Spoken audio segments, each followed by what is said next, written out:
What's up, everybody? Welcome back to Goob. Get out on the boat. Get out on the boat. Episode number 1. So, I got AJ Risley with me. That's me. What's up, AJ? We are out. Oh, you know, here. it's just another Thursday. Just another.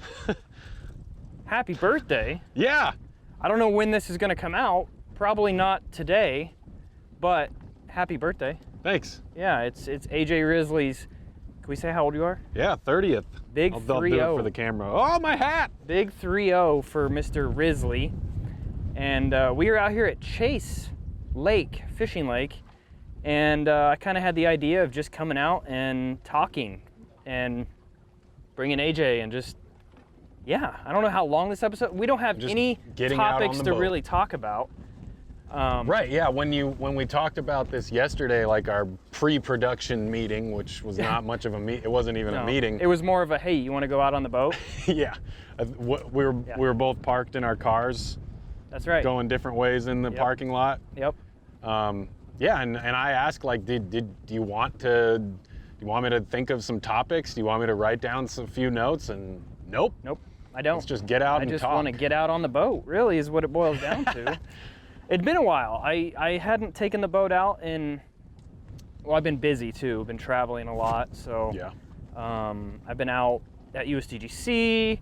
Before that, doing a couple course designs. Before that, the weather wasn't exactly friendly to get out in the Too water. hot? Well, windy. Okay. Windy, rainy, and in a pontoon, it's definitely, wind is not your friend. Okay. A lot. You know, trying to dock the boat or whatever. But yeah, so the weather hasn't been exactly great, but it's October. It's beautiful today. It's what, 60 degrees, 66 degrees right now. Yeah. That is awesome. With the nice amount of sunshine too, so that kind of like feels like it's kind of counterbalancing the chilliness. The chilliness. The yeah. California chilliness, as Jeremy called it. He did call it that. Yeah. Which is fair. Yeah, I think it is very California feel out here. Yeah. Right now on this lake, we've got some beautiful hills around us. Cloud cover looks awesome. Yeah. It's just, it's going to be a good day. It's Got the AJ's birthday. popcorn clouds. My goodness. What else is going on? Like, what are you in Emporia for? I mean, I'm on my way back home to San Diego. Right. Traveling from Rock Hill, just like you were just there. We hung out together. We did. We stayed at the Airbnb. In the same apartment. Same apartment. Yeah. And made obnoxious Snapchats back and forth to each other. We really made. Yeah, we got our money's worth out of Snapchat. We did. And especially the filters. But yeah, so I'm just. And especially the Rick. Yeah.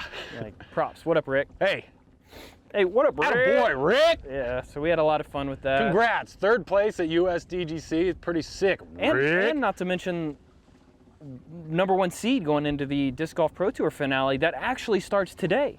Oh, it does start. It starts today. It starts this afternoon. Yeah, what is it? It's not. Is it quarterfinal? No, not quarterfinals. It's just round 1. Of 16. Round 1, I guess. Maybe. Yeah. So how this event works is there's 16 in the first round. Is that right? We won't. Who cares about the numbers, right? That part's irrelevant. Yeah, we'll put up some graphics. Yeah, probably not. We'll fix it in post. We'll see.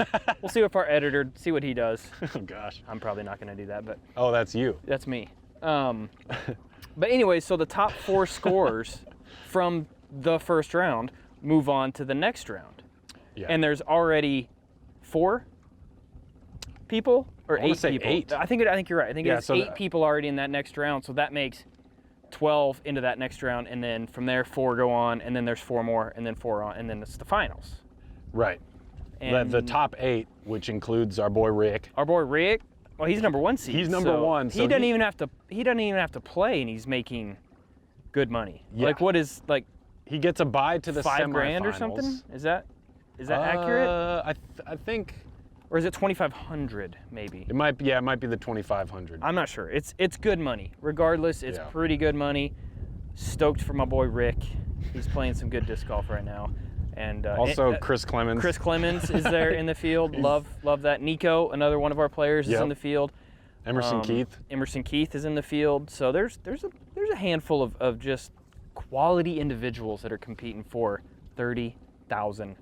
Yeah, that top spot. That's insane. That's pretty huge. $250,000 Really cool. purse. Like, that's a lot of money, right? It's a lot of money, but you know, for a year-end thing, like the finale of the full year, I mean, it's been an amazing season. Right. I feel like it's appropriate. I agree. I feel like it's, you know, appropriate, long overdue. Obviously, I mean, last year was pretty spectacular as well. So it's really cool to see that things just keep moving up. Keep progressing. Yeah. And so end of the year, it's crazy. This year flew by. Did it? Yeah. For me, it did. I think for me, it did. Probably for you as well. Maybe it dragged a little in the beginning because you had the injury that you were dealing with. Right. Not able to get out and play these tour events. So your first event back would have been, what, Delaware? Yeah. Is that right? Up in the Northeast? So. Right. Whew, that was my first event. That's first a tough event in over course. a year. That's a very, very tough course to come out of the gates on, right? I mean, like, that is one of the most wooded courses on tour, correct? Yeah. And it's a 10,000 footer, if not 11, and that's deep. It's extremely wooded. Yeah, that's big. That's a big course. Yeah, it's a behemoth, and I mean, and not only the course, but then a national tour event. So it's like NT. Just about the biggest stage, if not, maybe like the third biggest stage. You know, you got Worlds and USDGC, and then this weekend. Majors, and then up until now, I put NTs and Disc Golf Pro Tour Elite Series events pretty much on the same level. Yeah. You know, because and for me, I think I've always considered the NTs to be a little bit more prestige than the Disc Golf Pro Tour, but not as much anymore, obviously. Yeah, now we're kind of turning a new page. But the reason is because when I was touring, the NTs is what we had. Right. Right? The first year I went out on the road for the first time ever was La Mirada, the very first ever national tour event, the Golden State Classic. Yep. Yeah. What a great event that was too, man. It was such a cool experience to be out on the road and watch Steve Rico win it. Like, Steve Rico won the very first national tour. That's so cool, right? Hometown, kind of hometown kid. I'd say so. I mean, home county. SoCal. Like, home county, there you go. Los Angeles County, as I learned yesterday. Right. On Understable Minds podcast. Hey, a little plug. Plug it in right there. So, but yeah. Are we gonna get a graphic for that? I can do a graphic and maybe for the plug. a little noise. Like, bzz. Okay, I can do that. I'll try to remember that. Bzz. Got it. Perfect. So, what was the one yesterday? Whoops. Whoops. Whoops. Yeah. So yesterday we went out and played. I wouldn't call it a duel because I don't think it was really like a dynamic duel or anything. But no. But we just went out and played. Played Jones West. It could have been a dynamic duel because all four of us are on Team Dynamic. Yeah. And it was Danny. Tour team versus media team. Oh yeah, tour team versus media. Well, I'm not really on the tour team, but. Sure you are. Okay, I'm on the tour team now, guys. Promotion. Oh, sorry. Yeah, you're on the world champion team. I am on the world champion team. That's a step above. Oh. Oh man, I need to talk to my team manager. You'd have a long look. We're gonna have a long talk tonight in the mirror.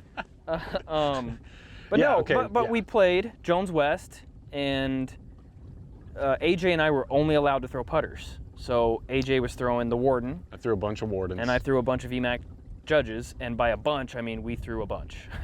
I had my big Zuka cart full of Wardens. And I think my bottom row was all 2021 hybrid Wardens. Nice. And then the top row was like some misprint hybrid Wardens. Okay.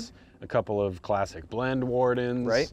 Solid. I think I had like a hybrid Warden from 2017 or 18. Yeah, throwback. And then like some blank Lucid X Chameleon Wardens as well. That's right. So. That's right. I just had all 2021 versions of the EMAC Judge in my bag. No retros. No, nothing retro. But I did have no vintage. I did have an Ice Lucid X one in there for stable shots. Yes.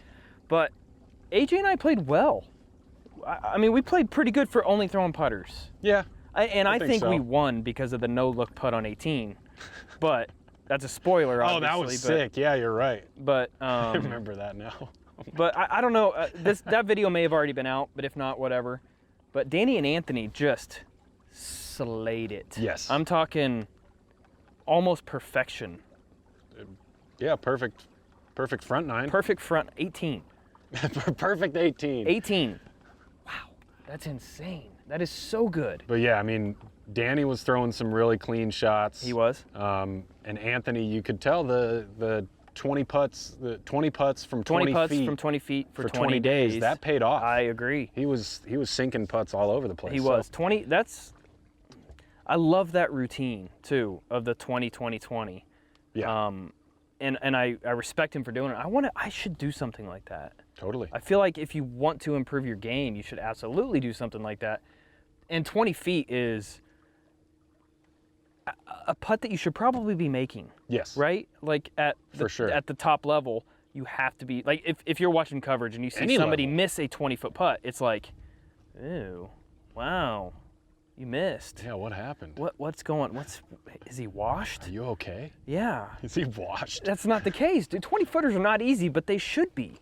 Well, yeah, they're testers. Yeah. And it depends on what they're for. If they're for a birdie, in my opinion, they're a little easier. If they're for a par, you clinch up a little bit more, right? That's interesting. Yeah. Yeah, I mean, that's really interesting. I feel like my early tournament days, I noticed a lot of that, like, I was Keep talking. Much more nervous on the 20-foot birdie putts, but then therefore, like, less successful on the 20-foot birdie putts, but then something clicked on the 20-foot par putts, the putts to save par from 20, 25 feet. But that was my early tournament days too, and I felt like I was a lot more successful for par. Sure. So that's an interesting point. Yeah, for pars. Okay. You were more successful saving par. Yeah, and I think I would accredit it to the mindset. Okay. And like how I felt about So what's going through putt. your mind when you have that 20? Well, can I just get back to the Delaware thing? Like, yeah, please, absolutely. That was fairly ambitious on my part to just to come back to tournament play after a full year. Come back swinging, off. right? Yeah, and just dive right into the deep end, not only like course-wise, but then tournament-wise. Yep. That was, I mean, and I knew what I was getting into beforehand. Sure. And I think that maybe helped. I think that helped me really zone in during the previous 5 weeks when I was in Pensacola doing some rehab, wrist right? And elbow rehab and a lot of training, I think. So for people that may not know, kind of explain what your injury was, what you feel it was caused, what you were struggling with. Yeah. Okay, so flashback 2 years to 2019 Pro Worlds. Okay. In Peoria. Peoria, Illinois. Yeah. And I mean, even like a little bit further back, before then I was on the road full time. It was my third season full time on the road. Right. And I was like as committed and dedicated as I felt like I had ever been. The previous off season I think I lost like close to 20 pounds. Oh, wow. And put on a little bit of muscle. Yeah, I remember that. I do remember that now that you say that. Yeah, it was a I little would have bit of never a remembered if you transformation. didn't say it, but yeah. Yeah, I mean, I didn't really like make a point of it, like a bunch of gym selfies, and nothing against that. Actually, there's a lot of good that kind of documentation can do, and especially in like the social media setting. But that's a completely different topic. Yeah. But yeah, I had been practicing and training and working out the whole year, just really dedicated to professional disc golf. I felt really good too. I felt as you should. It's your job. Yes. Like, right at the time. Yeah. Yeah. Still is. Still What do is. you know? And I was just practicing just about every day. And then during that first round of Pro Worlds, I felt like this little twinge of pain in my wrist on the follow through on one drive. And this was in Peoria. Peoria, Yep. yeah, Okay. at Eureka Lake. and it was during the first round of the event, and I felt that pain, and it was kind of like sticking around throughout the entire round, and even like later in the day. And I kept playing. I played through to the end of the tournament. I made the cut, cashed. I played the final round, but man, I was in pain that whole time. Which is pretty impressive. Yeah. To be able to play through pain like that and cash at a Pro Worlds. Thank you. Yeah, that's very impressive. Yeah, honestly. I mean, I felt like that was due in large part to that dedication and what that did to my mindset and my confidence level. Right. And just how I was able to like intuitively play golf. Okay. And throw the disc. And so like I said, my confidence was really high. So I trusted myself to go out and be able to throw the disc and make putts and do all that. But yeah, I mean, so it was definitely a repetitive use injury to like just, I don't know if it was tendon damage or nerve damage, but definitely the tendons were strained pretty bad. And then I kept kind of exacerbating the problem by continuing to throw.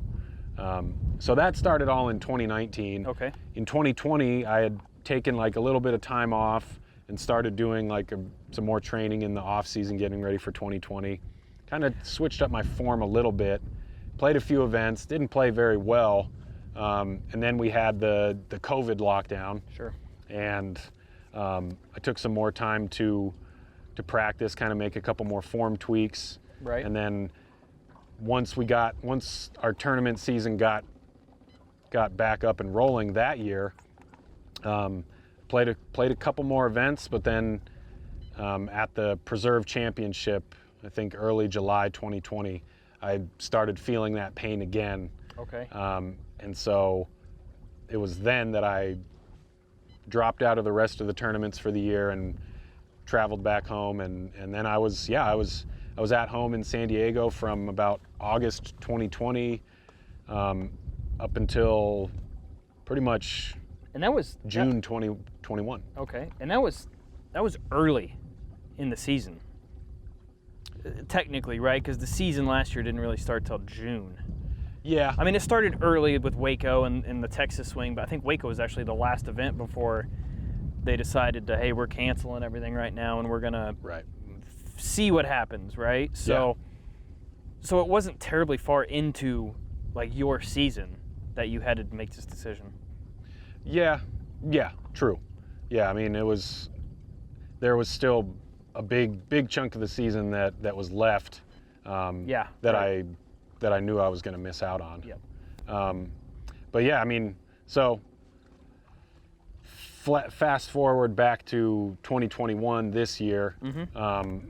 I mean, it's like you said, it feels like it's kind of flown by a little bit, but then sometimes when I look back on the rest of this year and think about everything that's gone on, like thinking back to Vegas and forward, sometimes it feels like it's, like Las Vegas Challenge in February was such a long time ago. It wasn't just 7 or 8 months ago. Right. It was, yeah, sometimes it feels like a lot longer because of just all that time spent at home, kind of in a little bit different scenario. Sure. Just being more of a spectator and a member of the audience rather than a member of the tour. Of a tour. Part of the touring show. pro. Yeah. Yeah. Right.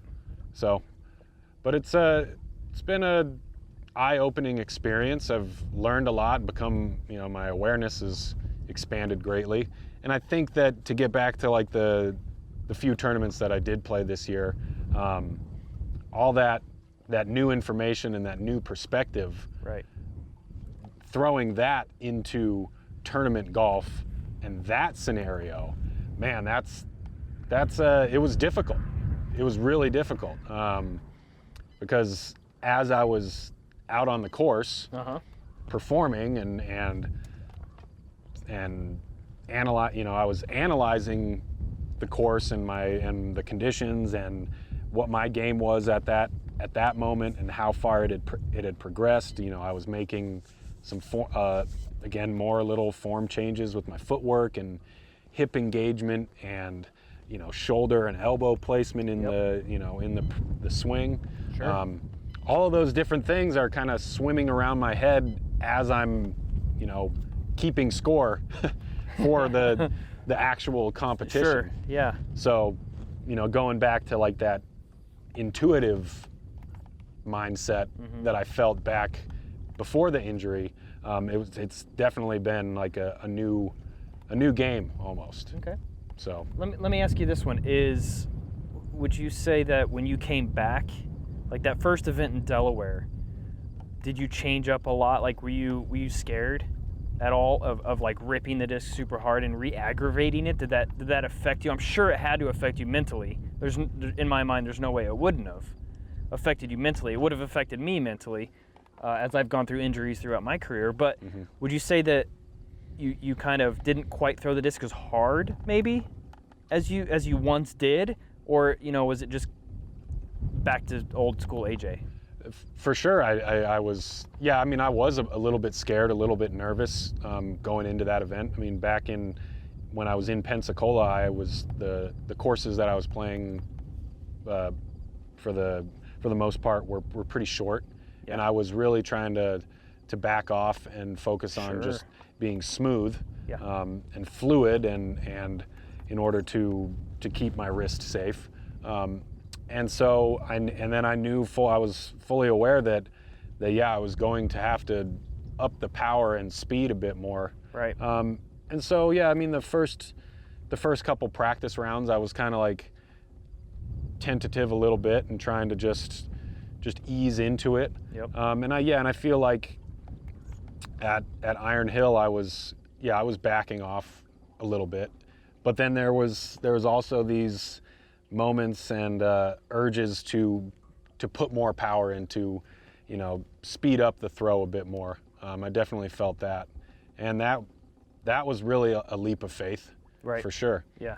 Because I mean, I had gone through a few periods where I was focused on making, coming back to the tour, and previously this year. And I was training and doing a lot of physical therapy and practice, and then I had I think at least twice, 2 comebacks that were thwarted by the wrist and that pain and discomfort. So it was fresh on my mind, what was possible. So yeah, I mean, I was definitely cautious. I mean, you have to be, right? I mean, this is your livelihood. For sure. So, like, has anything changed for you? Like, I know with when I was traveling and touring, we didn't have a Seth Muncie out there, helping the players staying strong, so to speak. Yeah, a strength coach. Yeah, a strength coach. Yeah, exactly. We were just kind of out there, just free will, you know. So, did you always do a workout and a warm down routine? Because I can't stress that enough now to players that, stretching before rounds. I've always stressed that stretching, getting loose, getting ready to play before rounds is important. But I would argue that it's almost just important, if not more, after the round. For sure. And have you always done that, or kind of maybe explain what your routine is there? Well, no, I have not always done that. I mean, thinking back to plenty of years traveling and playing and practicing endlessly almost, and playing all those tournament rounds. Yeah, I mean, there's been numerous rounds where we just park, find the first tee, and we got to get out. Let's and go practice. Yeah. Just start ripping. But and then also with the cool down and stretching and massage, that's been a new thing for me over the past two or 3 years. Sure. And so, and since then I've also seen the importance of it, because It's like I first started training with Seth like late 2018. Okay. And I was, after I had turned 27 years old. So no spring chicken. Yeah. Right. You know, right. You know, it's almost Late 20s. I mean, that's getting there. It's getting there. It Yeah. is. Almost. You know, I've started feeling a bit closer to like a veteran than a rookie. When I started to take care of my body in that way. So, but I'm definitely glad that I'm doing it now too. It's very rewarding. And so yeah, my routines, I do a lot of foam rolling. Like Love on the foam roller. Yeah, on the Love upper the foam back roller, and hip flexors and glutes, hip adductors too. It really helps, and then especially the lats and up into like the triceps. Okay. That stuff's really good. Seth also got me onto the lacrosse ball, and just Right. using like on a leaning wall up against the or- wall with yeah. the lacrosse ball behind the shoulder blade and the posterior shoulder, and really just leaning into that and rolling around and kind of breaking up all the Yep. fascia and all that stuff. And then just this past year, my dad got me a massage gun, and so Oh, I've nice. been using that on my shoulder all the way down to my wrist and the different muscles in there. And really, because Shout out to Alan. yeah, thanks, Dad. Yeah. He just turned 60 Nice. last week. Last week. Yeah. our Happy birthday, birthdays Mr. Risley. Yeah, our Yeah. birthdays are 6 days apart. That's pretty cool. Yeah. Wow. And okay. and 30 years. 30 years, yeah. Wow. Okay. Yeah. Wow. So, okay. yeah, That's cool. Yeah, we're gonna, when I get back home next week, we're gonna do celebrate. a Do little a big celebration. Yeah, Like nice. I'm exactly half his age. He's exactly twice my age. That's We're pretty gonna- cool. I don't know what we're gonna do yet, but we're Doesn't matter We'll what just you be do. together, Just be yeah. together at that point. You know, that's one thing a lot of people may take for granted is family time for these traveling players. Like, totally. it's not like another major sport where they can just fly home every week and see the family. You know, a lot Yeah. of these people, if they do have families, are, well, I mean, everybody pretty much has family, right? But you don't get to see them as much because there's a lot of players that are on the road for 7, even 8 months a year. Mm-hmm. That is insane. That is a lot of time on the road away from friends and family. Now you have Totally. friends on the road, but Yeah. it's also it was always nice to come home. You know, always Right. having a home, it was always nice. Yeah. Yeah, for sure. Yeah, I mean, and Especially if your home's in, I don't know, San Diego. That can't be that bad. it's kind of nice. Yeah. Oh yeah. I mean, I totally know that feeling of driving down the freeway and things start to get more and more familiar. Yeah. And plenty of times I've. You could shut the GPS off. Yep. Yeah. Yep. Yeah.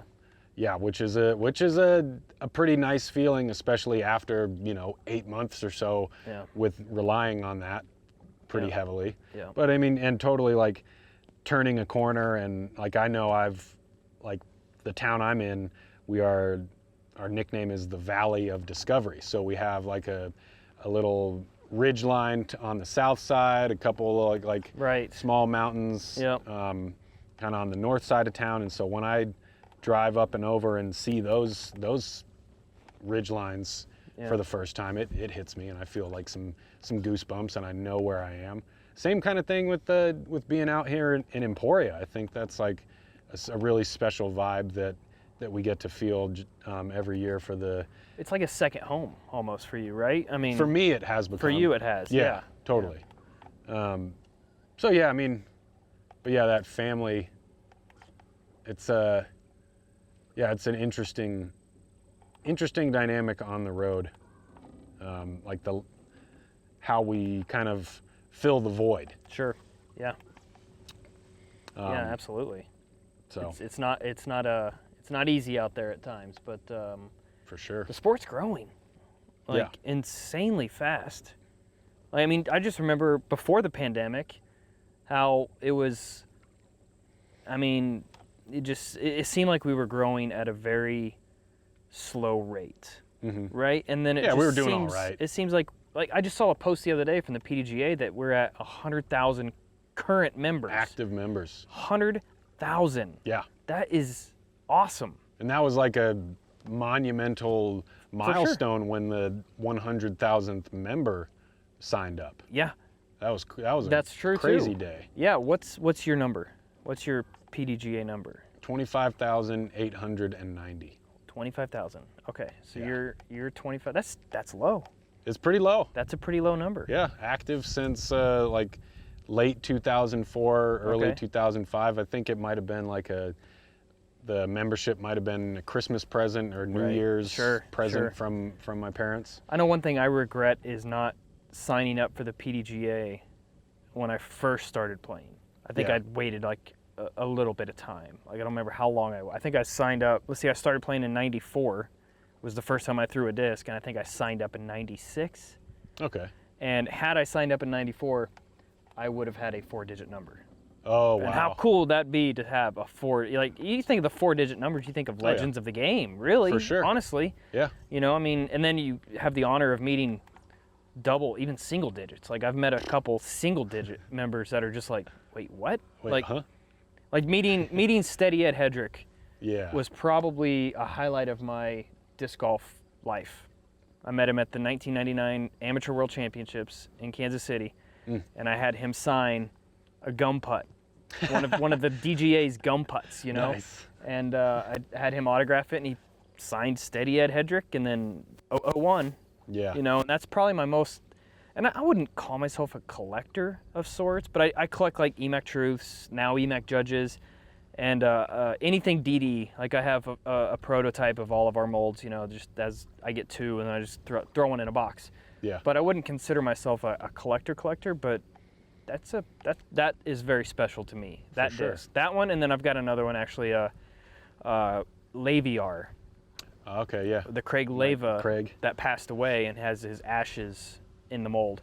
Oh, in wow. the AVR, they called it the Laviar. So those are the two that are kind of like, man, these two mean something to me. Yeah. So they're in shadow boxes up on the wall and all that stuff. So. That's cool. But would you consider yourself a collector? Not really, or would you just kind of, yeah. Do you have any cool collectible discs? Yeah, I've got a few. I mean, I have my first Ace disc Nice. up on the wall. Cool. With I've got that as well. What is Yeah. it? What disc is it? it's a Pro T-Bird. Pro. And it says first T-Bird. run Pro T-Bird. I don't Cool. think it was like I think it was like the first run of the T-Bird in the Pro plastic, right? And Right. I think 150 class, something Okay, like that. yeah. But yeah, we wrote all over the front. Oh, of course you did. The Mine date. too. Yeah. Mine too. Mine was a Whippet, A Whippet. Wow. an old mold Whippet. And not only do I have the disc, but I also have the basket Oh, sweet. because it was Jones West, and we upgraded the baskets and donated all the baskets to schools and sororities and fraternities around town. So there's baskets everywhere. But I asked Jeremy when we were in the middle of doing the project. I'm like, hey, hole 12 might disappear. Is that okay?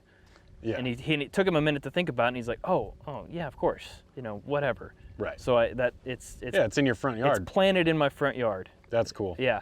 Yeah. So I guess I am kind of I'm a collector Yeah, you of not, I don't, things that are meaningful to me is what I collect. I don't collect like rocks or, you know, like KC rocks or the USDGC rocks or anything like that, which those are very collectible. And at times I'm like, why didn't I buy like 100 of those 01 Yeah. or 03, whatever year it was, rocks, you know, because I did have one. I think I sold it not terribly long after I got it, but I'm a collector of things that mean something to me, like that Yeah. basket, and then the basket in my backyard is my last putt at Pro Worlds. Yeah. So I mean, those two, they mean something to me. It's just an old basket to somebody else, right? But Right. it's meaningful to me, so that's kind of where my collection goes, I guess. Yeah. Totally. So, I mean, that's kind of how I feel as well. That's kind of what my collection consists of too. Sure. I think I also have a birthday disc from the same course that I got my first Ace on. Oh, cool. And then like a wall of discs from tournaments that I played when I was younger, and it was Right. Tournament, even more special to me. Sure, when we used to go play tournaments, that would be what you would get. Yeah. A disc with the tournament stamp on Stamp. it. Yeah. Yeah, and those are still out there today, and so it's like They are, yeah. from time to time I feel the urge to get them and hold on to them and collect, but Why not? I mean, yeah. Yeah. Well, just space for you in the and car, storage for sure. that Absolutely. it takes up. I mean, yeah. but maybe that is worth it. You know, why not? Turns into why so. That's true. I mean, you're absolutely right. So That's a very, very good point. Like for me, I've got a basement full of discs that I don't need. yeah. You know, or I'll run a stamp of something and then, I'll sell these eventually, and I haven't sold them yet. You know, I do things like that a lot, but I'll be selling a lot of discs in this off season, a lot of really cool discs. So Sweet. I'm looking forward to that. But off the collector stuff, off the injury stuff, let's talk about next year. Okay. What is next year looking like for AJ Risley? Well, I mean, I would love to get back out on tour full time. It might not be the full season. It might be just the second half of the season. I might join the tour when, you know, in the West Coast swing. Sure. And follow it throughout the rest of the season. I know I have a bit of work to do personally to like regain my elite level status. There's a bunch of birds. Yeah, a bunch of seagulls migrating through. seagulls. Yeah. Yeah. I mean, it's a very interesting position to be in, and especially in our sport. I feel like compared to a lot of other sports, injuries in disc golf and injuries to the elite level players in disc golf almost is like a death sentence. Right. For a lot of guys, it has been. There's been like a select few that have left and recovered, healed, Come back. and come back successfully. Strong. Yeah. Come back stronger than before, even. Right. Like There's Matt not very Oram. many. Yeah. But I don't think Matty. I don't know that Matty O had an injury, he wasn't though, really did he? injured, It was no. more of a just taking time off. Yeah. I mean, there's obvious. I mean, there could be anything at that, but as far as like an actual injury and coming back, off the top of my head, I mean, aside from like, I know Macbeth has dealt with injuries through his career, but nothing like career-ending or Right. season-ending even. Yeah, he's for that taken off matter. like a couple of tournaments here and there to heal. I guess the one that does come to mind right away is Eagle. Yeah. He had the hand injury last year and had to miss USDGC. Came back this year stronger than ever, Right. right? Was that? Wasn't that last year that he missed USDGC or the year before? I know that it might have been the year before Okay. when he like fractured his hand. Yes. During the third round, and then spent I the thought there was off somewhere season. else where he hurt his hand, like in Portland or something like that. I don't know. Either way, Okay. but I know he had an injury Yeah. where he couldn't play, and then now he comes back and arguably has one of the best seasons out of the top players. Yeah. I think he won more Pro Tour events than anybody. Yeah. I want to say like 4. That's insane. It's pretty good. That's really good. Like, and then as far as elite level goes, look at the NTs. The national tours this year, there's how many? 5 or 6? Yeah. There's 5 or 6 different winners in the MPO division. Nobody repeated in the NTs, which probably the first time ever Yeah. that's happened, which shows you where the skill levels is at and where it's going. Yeah. So, but anyway, yeah, get on I mean, with your next season and what your plans and thoughts and goals and aspirations and all that. Yeah. I mean, my goal is to get my player rating back up to 1,000. I think that what that'll do for me is give me a better chance to play in those, to register and play in those Elite Series events. Sure. Now we're gonna get attacked by the flock of seagulls. Do they have funny haircuts? I ran so far away, and yet they caught me. Oh man. I'm Here they telling are. you. Look at. They're all right here. I wonder if they're. I don't know if getting you in can the see shot. those, Yeah. but It's like half. Yeah, it's like a third. that's like a third of them. Anyway, There's always seagulls out here for whatever reason. We're nowhere near the sea, but they're confused. rather confused. So yeah, I mean, I'm gonna be taking a little bit of time off once I get back home to let the tendons and muscles in my shoulder and arm recover a little bit more and Fully heal. Yeah, and and just relax a bit more. I'm going to be doing a lot of other lower body and core training during that time, and some upper body training as well. I'll see what my threshold is and what I feel like I can handle. Let me ask you this. Yeah. You said you plan to start mid-season-ish. What is do you have a goal on what your first tournament of the year will be? Well, I know the challenge at Goat Hill Park is usually in the beginning of May. Sure. And it's usually after the Dynamic Discs Open. Yeah, for the past few years, yeah, it's been like right after that. Like almost a week after, is that right? Yeah. Like, yeah. Let's get out the West Coast real quick. Right, yeah. Let's make the drive from Kansas to California in as little time as possible so we can It's not easy. Get right back to it. That's not. Paul Macbeth and I made that trip once together. Yeah. From Santa Cruz to Oklahoma, and we drove straight through. Gosh. It was insane. Yeah. It's a But big anyway, drive. Oklahoma. The challenge at Goat Hill Park. Is that planned to be your first event? So are you going to hop on the tour right after that? I think so. I think soon we'll know what the Disc Golf Pro Tour Elite Series events are. Yes. And I think soon we'll know what the Silver Series events are, and then a little bit after that we'll know what the rest of the A tiers are throughout the whole year. Yeah. So I'll have a much better idea of what of that whole schedule, and so I can narrow it down a bit more. But Makes sense. yeah, I'm going to take a couple, like 8 weeks to shut down my wrist and leave the discs, not, maybe hold them a little bit now and then, but no throwing. A couple months of that, of just working on AJ. Yeah. Nice. Are you going to document any of it? Yeah. Yeah, we talked about that a bit, and I really am starting to get the gears turning in my head about like what I can do, what I ought to film and record, and kind of like what kind of stories I want to tell, and what kind of lessons I want to, I want those stories to include and relate to. Sure.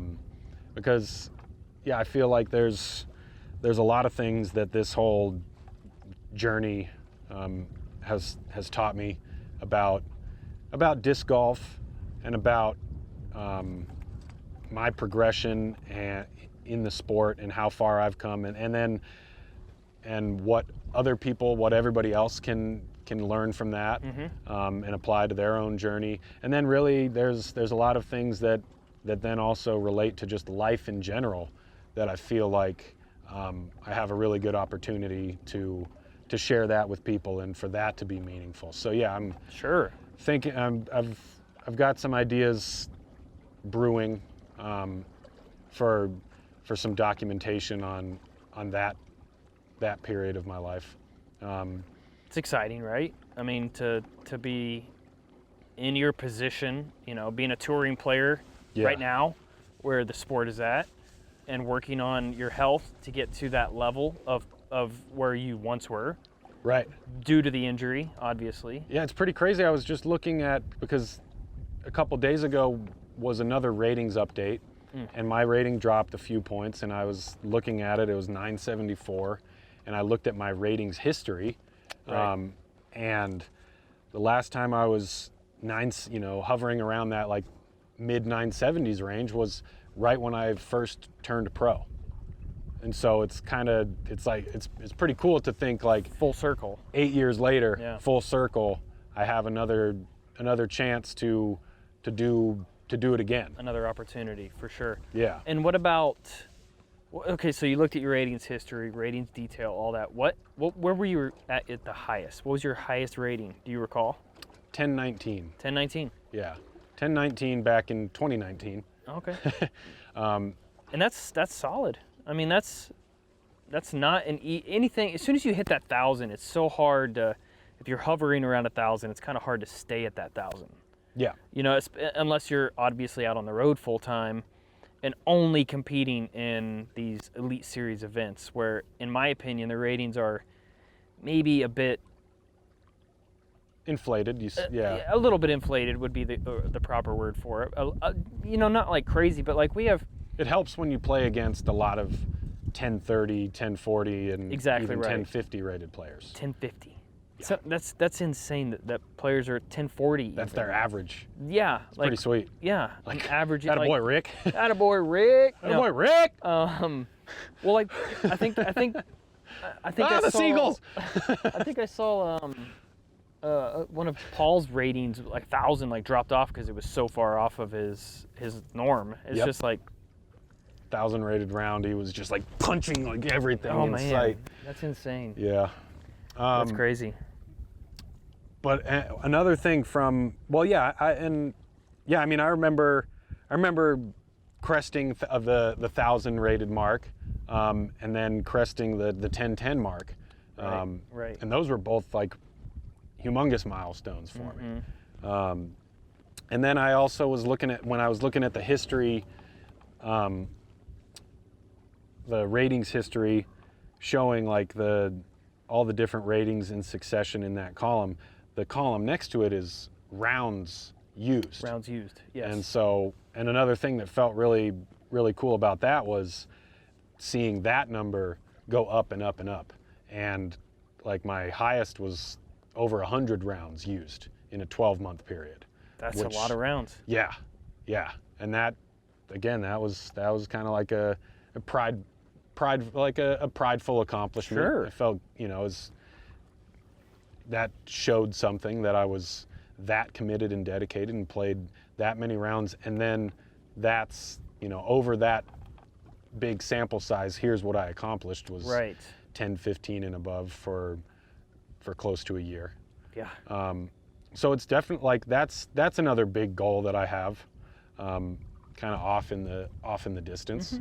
But yeah, this is it's going to be a pretty cool experience and a cool period of my life to again just kind of buckle down and dedicate myself to something specific like this. I mean, I'm extremely grateful that this is what I get to focus on is myself. Sure. and 100%.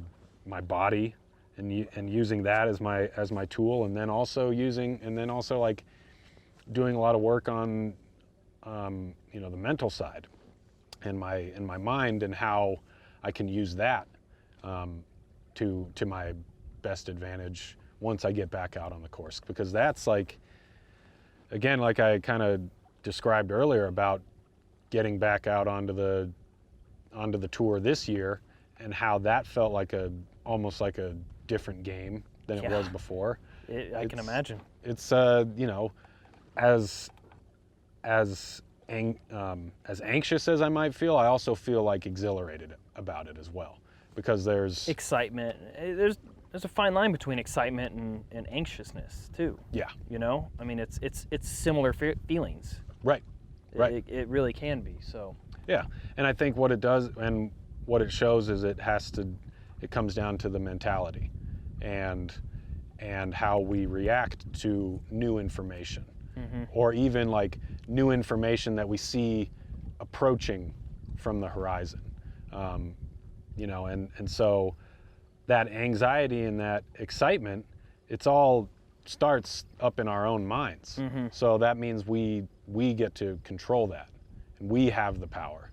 And I mean, you know, there are mental illnesses that people suffer from that, you know, maybe it's not as under their control as it is for others. Sure.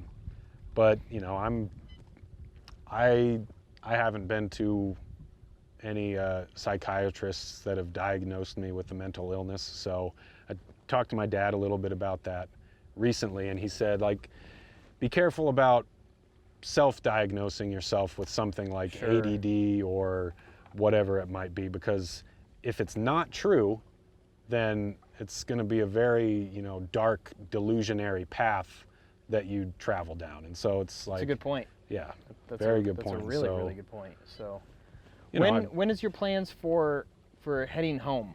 Because it's what is it now? It's Thursday today. Thursday. I don't know what day this is coming out, like I mentioned, but when are you headed home? When do you plan to get home? And when does this off-season training begin? Well, I'm leaving town tomorrow, sometime Okay. tomorrow, Friday, October 15th. Sick. It's going to take me a couple days to get back home, so I'll be back probably on Monday.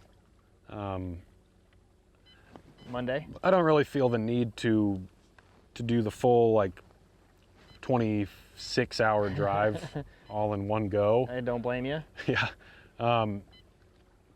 So I'll have like, so yeah, I'll be back on a Sunday or Monday.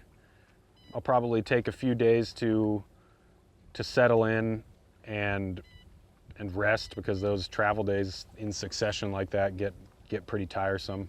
For sure. So yeah, I'll take a few days to rest and settle in and you know, acclimate to my environment again, and get my equipment and surroundings and everything in place to start doing that. But yeah, I think my official off season will start. I want to say probably the week of October 25th. Okay. So get home, kind of relax a little bit, hang with the fam, Yep. and then get right into it. Yeah. I like it. Get right into it. I mean, I've been working on an off-season plan, a program. I've taken some of the workout programs that Seth Muncie has prescribed for us athletes. For numerous players. Yeah. I've taken those and kind of formulated my own programs and adapted, you know, some of his stuff and the programs that Dr. Dan Jarbo. Dr. Dan. Yeah, the stuff that he helped me with and He's what a he gave me. chiropractor, right? Yes. Is that right? Chiropractor? Yeah.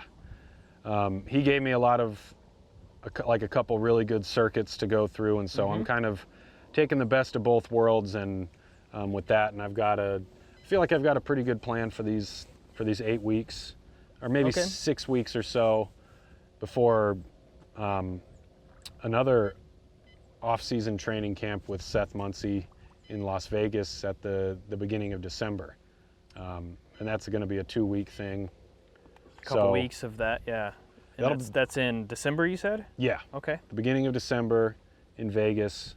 Seems like a good time to be in Vegas. Yeah, hope so.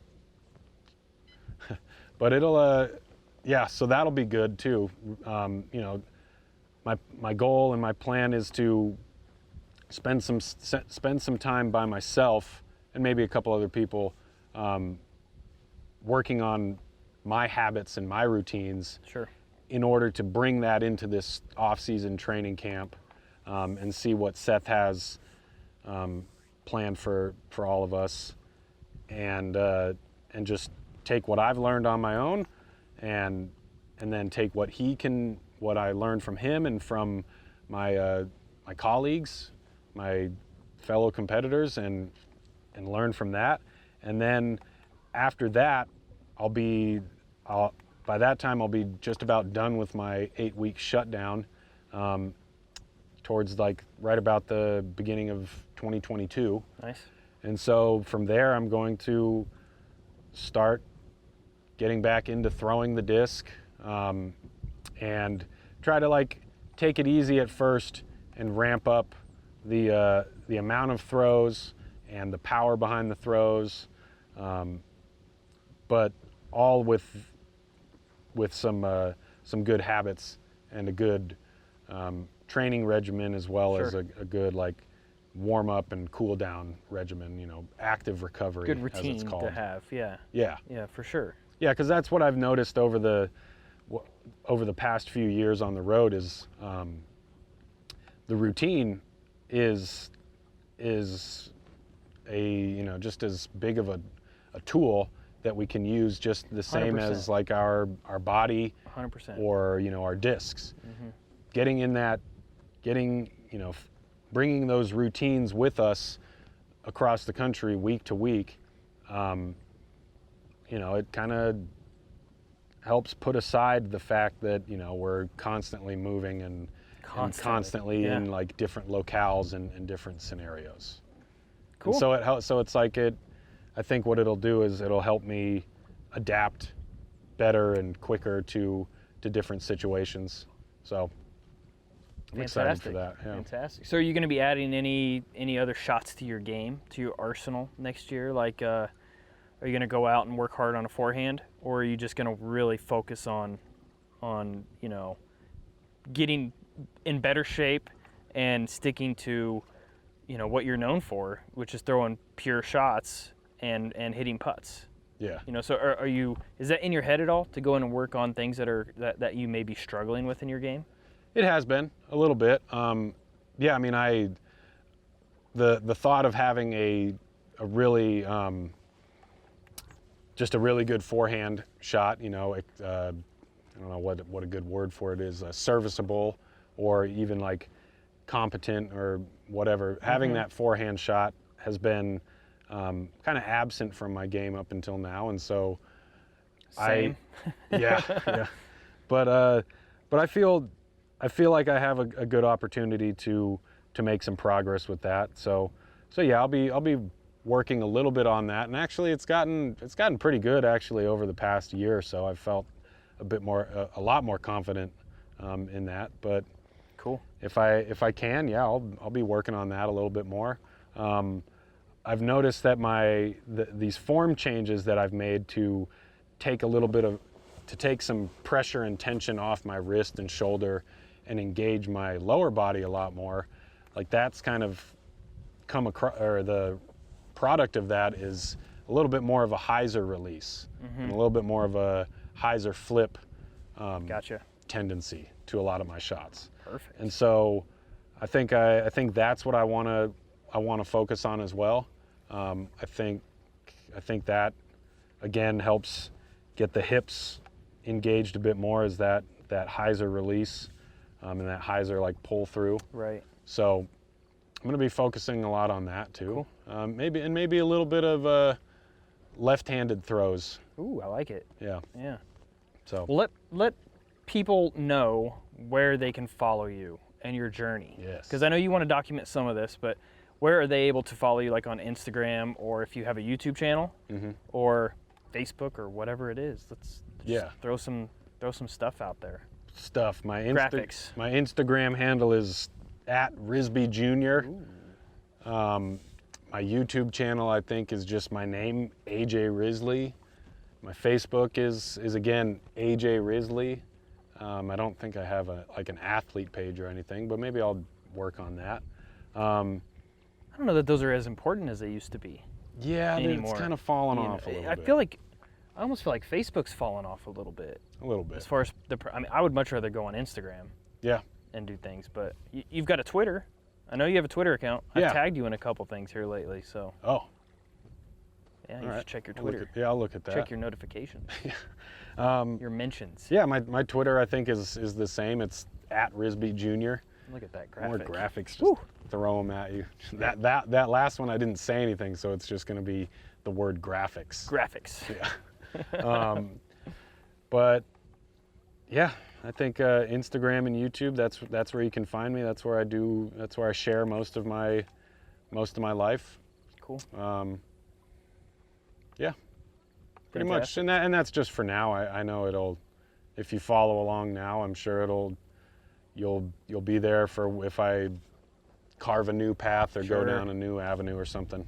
Sure. And obviously you can keep up with AJ through dynamic disc stuff on, occasionally we'll do stuff. And I know that while he was in town, the media guys got to do quite a bit of stuff with you as well. So be looking for that. And me, myself, I've done stuff, a couple things. One of the videos already released. Yep. Did release the Fusion X review today. And the other ones will be releasing soon as far as discs go, like your disc. I think Pages is the other one that we're still waiting on getting in stock before we can talk about pushing those discs out, but they will be out soon, and you can get those at dynamicdiscs.com or your favorite retailer, obviously. Dynamicdiscs.com. Bam. Bam, bam, bam. So, but no, you know, it's been about an hour, so I just wanted to keep kind of this at about an hour. So first, I want to thank AJ for coming on the boat. Appreciate it. Attaboy, AJ. Doesn't have the same ring to it, but yeah. But if you guys like this, what do we call it? GOB? Yeah, Goob. Goob. If you Getting out on the boat. Getting out. Yeah, thanks for letting me come out on the boat. Thanks You're the for number the invite. one. You're the first that we've documented on the boat. So comment down below who you'd like to see me interview next on the boat, which isn't going to be very easy because they have to be in Emporia. Because I mean, I suppose I could take the boat to the player, but that doesn't seem to be as manageable as them coming to me and hopping you on the boat. you gotta. So maybe we gotta get some more sponsors if you want to take this show on the road. That's true. So if you want to sponsor, my Venmo name is down below. Graphics. No, just kidding. But maybe like DDO next year. Yeah, Patreon. Sure, we can probably start one of those. Oh, but that's a great idea. Patreon, or no, DDO. Yeah, DDO do a bunch of these. Maybe just come out here all day long and just record a bunch of interviews, and maybe I'll even bring AJ with me as a co-interviewer type of a thing. So, yeah. But yeah, it's gonna be great. I'm very excited for the future, and I hopefully, if you guys like this, let me know, and obviously we'll be doing more of these. And I'm not just pushing this out on YouTube. I will be pushing this out as an audio podcast as well. Okay. So that's gonna be a pretty cool thing. So that's about it. That's all I really got. You got anything else? You want to thank your sponsors real quick? Yeah. Do it. Dynamic Discs, man. It's been an amazing ride so far, and I'm extremely grateful. I mean, I like all those things that I mentioned about being a professional athlete and being able to invest in myself has been like just about solely in part, like Dynamic Discs has been responsible for all of that pretty much. So I feel extremely blessed and extremely grateful to be in this position, and you know, and then I also feel like an obligation to give back some of the, you know, the journey that I've gone through, and and the lessons that I've learned. I want to share them with everybody else. And so yeah, Dynamic Discs, thank you again. It's our pleasure. We love having AJ around. He's obviously one of our favorites. So thank you guys so much for watching. Make sure you like and subscribe, and we'll see you next time.